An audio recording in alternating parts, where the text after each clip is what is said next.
Friends, இன்னைக்கு நம்ம சேலத்துல உள்ள எல்லாருக்குமே பிடிச்சமான கோவிலுக்கு தான் புறப்பட போறோம். அதுக்கு முன்னாடி ருத்திகா பாப்பாவும் நானும் ஜாலியா விளையாடிட்டு இருந்த பால் ஒண்ணு வாங்கிட்டு சரி ஓகே நான் சொன்ன கோவிலுக்கு போலாமா? ஆமாங்க, முத்துமலை முருகன் கோவில். நம்ம சேலத்துல இப்படி ஒரு சூப்பரான கோவில் இருக்கிறது எல்லாருக்குமே தெரியும். சேலத்தை தாண்டி உள்ளவங்களும் இந்த கோவிலை பத்தி தெரிஞ்சுக்கணும் அப்படிங்கிறதுக்காக தான் இந்த வீடியோ நான் போஸ்ட் பண்றேன். சரி ஓகே, கோயிலுக்கு போய் இறங்கலாம்னு பார்க்கும்போது ருத்திகா பாப்பா நல்லா தூங்கிட்டு இருந்தா. ஏசி போட்டு காரை ஓட்டிட்டு வரவும் பாப்பாவுக்கு நல்லா தூக்கம் வந்துருச்சுங்க. சரி ஓகே, பாப்பாவை எழுப்பி விட்டுட்டு வாசாமி சாமி கும்பிட போலாம் அப்படின்னு சொல்லிட்டு பாப்பாவை கூட்டிட்டு போனோம். என்ன பாப்பா தூங்கினதுக்கு அதுக்கு கொஞ்சம் டயர்ட் ஆயிட்டாங்க.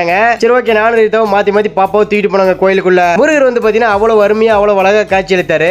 வந்து பாத்தீங்கன்னா மலேசியாவில் உள்ள முருகன் கோயில் கூட போயிட்டு வந்திருக்காங்க. அங்க உள்ள முருகர் வந்து பாத்தீங்கன்னா 140 அடி உயரத்துல இருக்காரு. இந்தியாவில் தமிழ்நாட்டுல அதுவும் சேலத்துல 146 அடி உயரத்துல இருக்கிறாரு. சரி ஓகே, நாங்க எல்லாருமே சாமி நல்லபடியா கும்பிட்டு முடிச்சிட்டாங்க. அதுக்கப்புறம் வந்து பாத்தீங்கன்னா கோயிலை சுத்தி பார்த்தாங்க. பாப்பாவுக்கு வேணுங்கிறத வாங்கி கொடுத்தா பாப்பா சாப்பிட்டாங்க. எங்களுக்கு இந்த கோயிலுக்கு போயிட்டு வந்ததுல ரொம்ப ரொம்ப மனசுக்கு சந்தோஷமா இருந்தது. நீங்களுமே மறக்காம முத்துமலை முருகன் கோயிலுக்கு போயிட்டு வாங்க. சரி ஓகே, பாப்பாக்கு தேவையான பொம்மைகள் வாங்கிட்டு வீட்டுக்கு வந்துட்டாங்க. Okay guys, by.